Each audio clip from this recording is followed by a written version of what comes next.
morning. I'm MaryBe McMillan with the North Carolina AFL-CIO, and I am here today to say 120,000 union members in North Carolina stand with you in the fight for economic justice.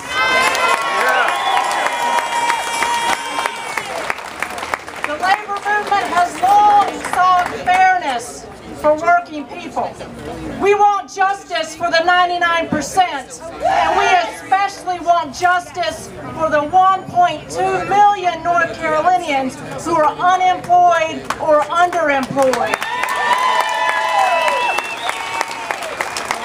Those people want jobs.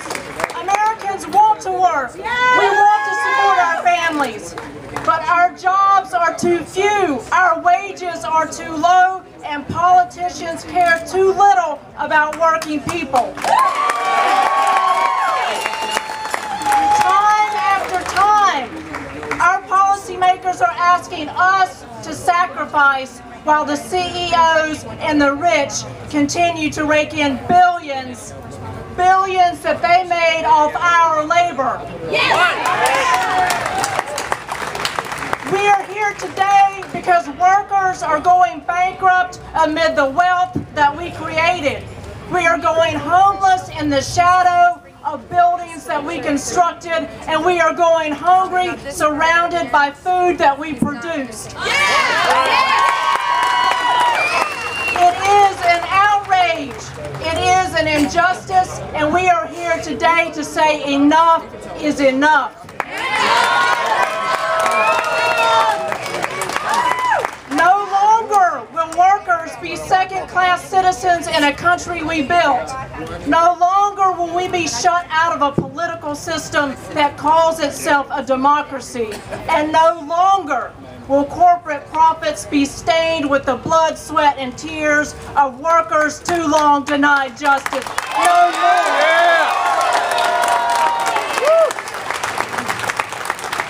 Enough is enough. Justice will no longer be denied because, folks, we've got ourselves a movement here. That's right. And together, we can turn this country right side up. That's right. Instead of trickle-down economics, we're going to see some bottom-up democracy. Instead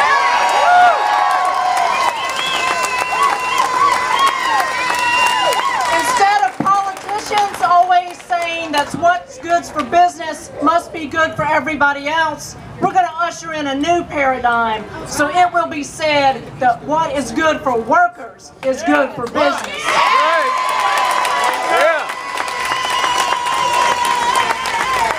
History proves that true. Paying workers less and less has not rebuilt our economy. The way we rebuild our economy is we put people back to work. We respect their rights and we pay them enough to support their families. We value work and we condemn greed. You see, this isn't about Democratic policies versus Republican ones. It's about doing what's best for working families, what's best for you and your family and your neighbors. It's about good jobs, economic fairness, and providing for the least among us. It is about doing the right thing. That's right. Value work, condemn greed. That is the message we need to deliver to policymakers, and it's the message we need to take into the election next year. Yeah, right on. And folks, if we want that message to be heard, it's going to take more than just the voices of those of us who are here today. We have got to grow this movement. There's a whole lot more of us working folks than there are CEOs. We need to make our voices heard in proportion to our numbers.